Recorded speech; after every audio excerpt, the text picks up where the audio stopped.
بات ختم ہوتی ہے، حضرت یوسف علیہ السلام نے آئینہ دیکھا اور آئینہ دیکھ کر کے دل میں بس اتنا سا خیال آ گیا کہ اگر مجھے بیچا جائے، اگر مجھے بیچا جائے تو پوری کائنات کی دولت بھی میرے حسن کا بدل نہیں ہو سکتی. اگر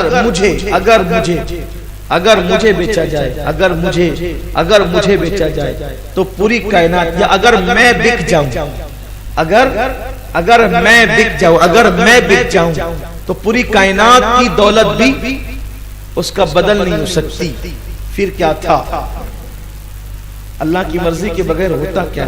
اللہ کا نبی معصوم ہے، لیکن اللہ کے نیک بندوں کو کا امتحان لے کر اللہ جو دوسرے بندے ہیں نا ان کو پیغام دینا چاہتا ہے. ایسا نہیں ہوتا، توجہ آپ کی میری طرف، ایسا نہیں ہوتا کہ جب اپنے بچے اور دوسرے کے بچے لڑتے ہیں، اپنے بچے اور دوسروں کے بچے لڑتے ہیں تو ہم کیا کرتے ہیں؟ جس سے محبت ہوتی ہے اپنے بچے کو مارتے ہیں نا، اپنے بچے کو مارتے ہیں اور کہتے ہیں کہ چل لڑائی نہیں کرنا. تو اس سے دوسروں کو پیغام ملتا ہے کہ لڑائی نہیں کرنا. بلا تمثیل حضرت یوسف علیہ السلام نے سوچا آئینہ دیکھ کر کہ اگر میں بکوں، میرا حسن بکے تو پوری کائنات کی دولت بھی اس کا بدل نہیں ہو سکتی. پھر اللہ نے گھر سے نکلوایا بھائیوں کے ذریعے سے، سوتیلے بھائیوں نے مارا، کنویں میں ڈالے گئے، پھر نکالے گئے. اس کے بعد مصر کا قافلہ جا رہا تھا. جب بھائیوں نے کہا کہ یہ تو معاذ اللہ بھاگا ہوا غلام ہے، حضرت یوسف علیہ السلام کہا کہ اگر کچھ کہا تو اور ماریں گے. حضرت یوسف نے گردن جھکا لی اور پھر حدیث پاک میں آیا ہے کہ کھوٹے سکوں کے بدلے، کیا؟ کھوٹے سکوں کے بدلے حضرت یوسف کو بیچ دیا.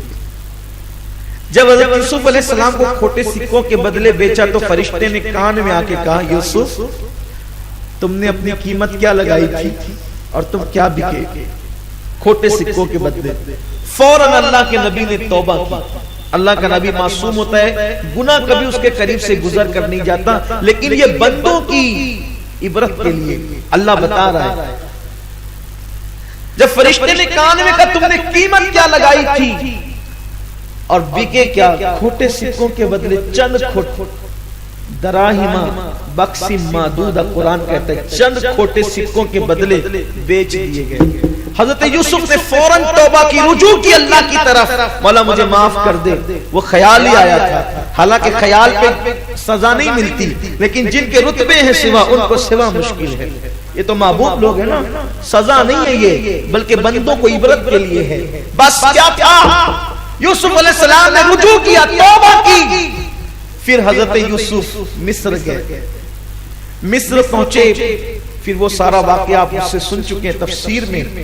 نہلائے گئے، کانوں میں موتیاں ڈالی گئی، سچے موتی، سونے کی جوتیاں پہنائی گئی، سونے کا تاج سر پہ رکھا گیا، سونے کے کنگن پہنائے گئے. شریعت محمدی میں حرام، اس شریعت میں حکم الگ تھا.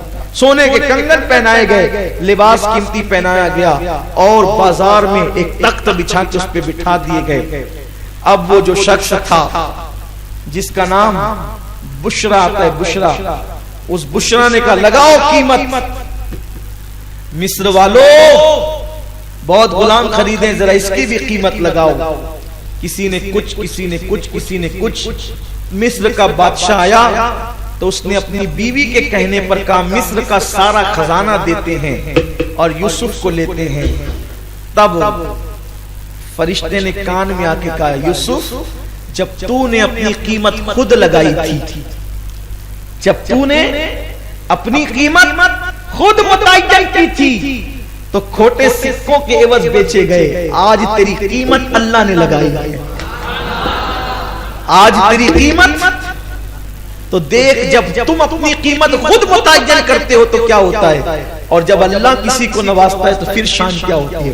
حالانکہ یہ بھی ہوا ساری قیمت لگا کر سارا خزانہ خالی کر کے پھر بھی کہا، ہاں یہ بات بھی خاص یاد رکھنا، خرید نہ سکا یوسف کو، سارا خزانہ دے دیا.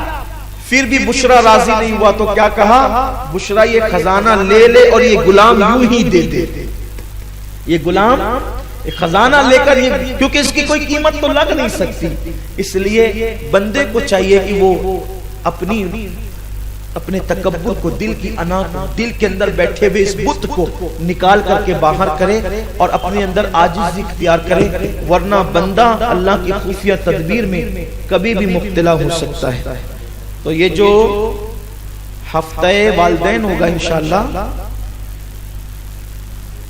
ہاں مجھے یاد آتا ہے، صرف شکر کے طور پہ کہہ رہا ہوں، میں احمد نگر گیا تھا، وہاں قریب میں کوئی ایک دیہات تھا، شاید حافظ صاحب بھی ساتھ رہے تھے، کیا یاد نہیں آتا کون ساتھ تھا۔ تو وہاں پہنچے تو دیہات میں ایسی عنوان نکل گیا والدین کا، تو والدین پر گفتگو ہو رہی تھی۔ ایک شیو سینا کا سیاسی لیڈر دور بیٹھ کر کہیں وہ گفتگو سن رہا تھا۔ اب میں تو تقریر کر کے آ گیا، اور اتفاق سے اللہ نے ایسا کرم کیا کہ ماں باپ کا ذکر نکلا اور پورا مجمع رونے لگا، لوگوں کی آنکھوں میں آنسو آ گئے، اور اللہ نے اس محفل پہ ایسا کرم کیا کہ وہ شخص بھی سنتا رہا۔ پھر میں تو آ گیا، پھر کچھ دنوں کے بعد بڑے اجتماع میں گیا، حضور مفکر اسلام بھی تھے، حضور امیر سنی دعوت اسلامی بھی تھے، تو وہاں پہنچا تو میں اچانک اس مفکر اسلام کی بارگاہ میں پہنچا تو وہاں کے ساتھی حضرت قبلہ کو عرض کر رہے تھے کہ حضرت اس محفل میں جو دور بیٹھ کر وہ شیو سینا کا لیڈر سن رہا تھا، تو اس کی ماں کو اس نے گھر سے نکال دیا تھا اور اس نے اپنی بہن کے گھر پہنچا دیا تھا۔ اس نے ان کو منتظمین اجتماع کو بتایا کہ صبح کو اٹھ کر میں نے پہلا کام یہ کیا کہ اپنی بہن کے گھر جا کر اپنی ماں کو منا کر اپنے گھر لے آیا۔ میں نے کہا یا اللہ، اس سے بڑھ کر کیا بات ہو سکتی ہے کہ اگر والدین میں صلح، یعنی میرے نبی کی حدیث اب بھی اگر بیان کی جائے تو کافروں کے دل بھی نرم ہو جاتے ہیں۔ تو آپ دیکھیں یہ کرم کی بات ہے، ہم اپنا کوئی اس میں ہنر نہیں ہے، میری طلب بھی انہی کے کرم کا صدقہ ہے، قدم یہ اٹھتے نہیں ہیں اٹھائے جاتے ہیں۔ تو اسی نیت کے ساتھ ہفتہ والدین منایا جا رہا ہے پورے شہر میں، پورے شہر میں اب جلدی رہنا تو نہیں ہوتا ہے، کافی مصروفیت ہوتی ہے، ادھر ادھر بھاگ دوڑ، اجتماع کے سلسلے میں قیام ہے۔ میرے دل کی خواہش ہے کہ یہ جو شکایتیں بار بار آتی ہیں ماں باپ سے اولاد کی دوری، اللہ کرے کچھ ایسی باتیں لوگوں کے دل و دماغ میں بیٹھ جائے کہ اولاد اور ماں باپ کے درمیان پھر سے محبت اور رفت کا ماحول قائم ہو جائے۔ اللہ تعالیٰ ہم سب کو توفیق عطا فرمائے۔